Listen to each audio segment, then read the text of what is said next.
So we're going to talk about the single door portal. Single doors are exactly what it sounds like. It is literally one doorway going from this reality into another.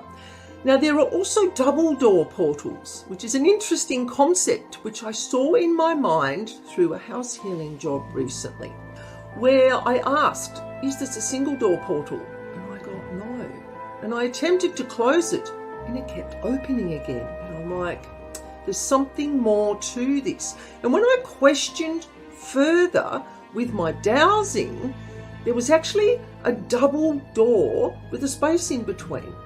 So why they do this, I don't know.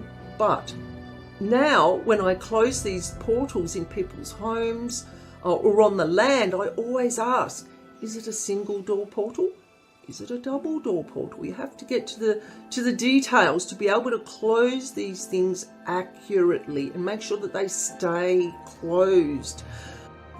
So the portals that I'm mostly talking about today are to the darker realms, and there are more than one. Often people say that Hatmen and the Mothman, these sorts of beings, come from other realities, and they would use interdimensional doorways to step into our reality.